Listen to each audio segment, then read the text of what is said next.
लड़ाइयां अधिकार के लिए ना हो, प्रेम कर्तव्य के प्रति जागे और प्रेम से किया गया कर्तव्य अधिकार को विवश करे कि वो उसके निकट अपने आप चला जाए।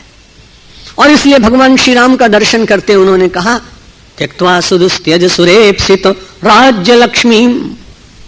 जिस लक्ष्मी को देख करके बड़े बड़े देवताओं के मन में अभीप्सा जागती थी कि ऐसा चक्रवर्ती साम्राज्य मुझे मिले, ऐसा शांत, ऐसा दांत, ऐसा अनुशासित, ऐसा भगवत परायण, ये सारा समुदाय अयोध्या का समुदाय है। अयोध्या का अर्थ ही होता है अयोध्या, जो युद्ध में विश्वास न करने वाला नगर, उसे अयोध्या कहते। शांति, प्रेम और समता और ममता प्रदान करने वाली पावन भूमि और उसका साम्राज्य, उसको प्राप्त करने के लिए देवताओं के मन में इच्छा जागती थी।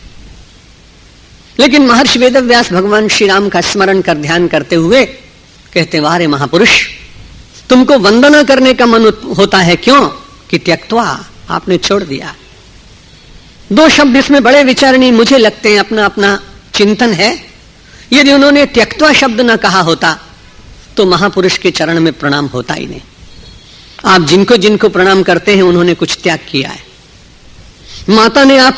माता को आपने प्रणाम किया, वंदन दिए, माता ने आपको अपनी नींद रात रात जग कर आपका पालन किया है। माता ने अपने शरीर में से बने हुए रस को आपके पोषण के लिए उसे प्रदान कर मातृ दुग्ध से बलवान करने का प्रयत्न किया है। त्यक्त्वा, उसने कुछ छोड़ा है। जिस पिता को मैं प्रणाम करता हूं, उस पिता ने हम सब लोगों के लिए जब तक बड़े नहीं होते तब तक कितनी बार अपनी इच्छाओं का त्याग कर आपकी इच्छाओं का पोषण करने का यत्न करता है। जिस परमात्मा को हम प्रणाम करते हैं वो तो हमसे बहुत कम लेता है, देता ही देता है, निरंतर त्याग द्वारा ही हम सबका पोषण करता है।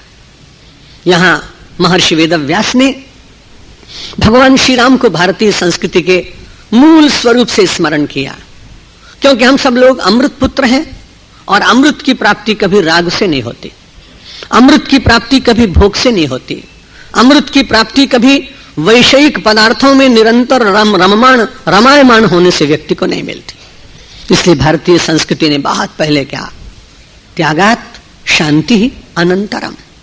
कई बार गीता का एक छोटा सा श्लोकांश आपने पढ़ा होगा और उसमें बार बार भगवान श्री कृष्ण कहते हैं कि शांति से ही, शांति को प्राप्त करना है तो त्याग करना पड़ेगा। लौकिक दृष्टि से ही देख लें, यदि आपका अधिकार, आपकी संपत्ति, आपके उत्तरदायित्व आपके निद्रा के क्षणों में साथ रह जाए, आप सोने जा रहे हैं और उसी समय आपका पूरा ऑफिस, सारी संपत्ति, सारा धन, सारे बैंक बैलेंसेस, सारे डायमंड, सारी ज्वेलरी ठीक नींद से पहले 2 क्षण पहले आपके मस्तिष्क में आ जाए तो आप विचार करना और अनुभव भी होगा, उस रात आपको नींद नहीं आएगी या बहुत देर बाद आएगी।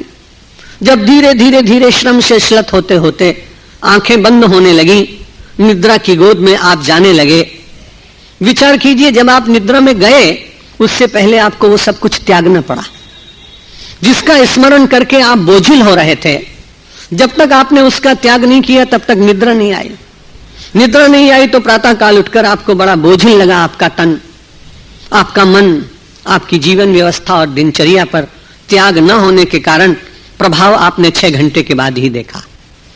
लेकिन जब आपने भगवान से प्रार्थना की कि अब तो मुझे नींद आनी चाहिए, ये व्यर्थ की चिंताएं मुझे क्यों सता रही हैं, जो कुछ होना है, जो हो रहा है, जिसमें कुछ मैं कर सकता हूं मैं करूंगा, लेकिन इस समय तो मुझे नींद आनी चाहिए।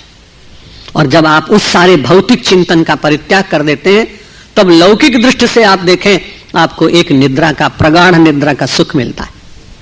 यदि व्यक्ति अपनी मोह निद्रा का परित्याग कर देता है तो अमृतत्व के राज्य में चला जाता है।